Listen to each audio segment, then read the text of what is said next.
Alors, président pour la première fois de ce Salon du Livre, 20e édition qui va s'achever dans quelques heures. Présentation de ce salon.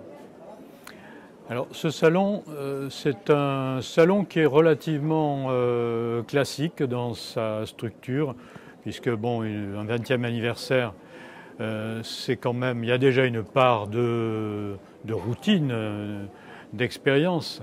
C'est toujours une première fois parce que cette année, c'est une année faste, comme je l'ai dit tout à l'heure. Nous avons au moins 8 ouvrages que nous voulons absolument récompenser. Et nous aurions pu en récompenser peut-être 3 ou 4 autres. Il est certain que même en insistant sur le fait que leur qualité est égale malgré le nombre, j'ai eu peur qu'il y ait une dilution de l'intérêt des auditeurs et des lecteurs. Donc nous n'en avons récompensé que 8. Le 9e étant votre propre outil de communication, azinat.com, qui a vraiment bien animé notre salon. Et je l'en remercie. Merci en retour. Donc après toutes ces préalables, un salon du livre sur l'histoire locale, c'est un choix délibéré de l'association? C'est un choix qui remonte à la fondation du salon, c'est-à-dire il y a 20 ans. Et il est certain qu'à l'heure actuelle, en tenant compte de l'évolution des moyens, de la communication et de la littérature numérique, entre autres, il faut s'ouvrir à toutes sortes d'autres expressions littéraires.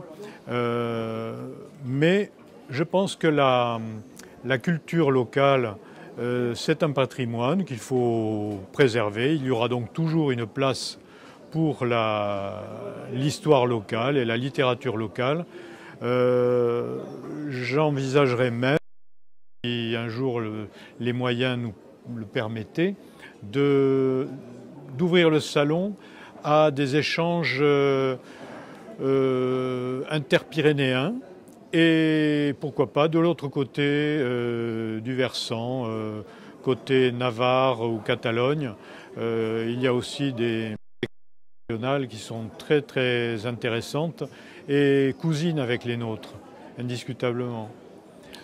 Donc nouveau président qui nous explique que le format va un peu évoluer et qu'il va y avoir des ambitions complémentaires pour ce salon qui est dans sa 20e.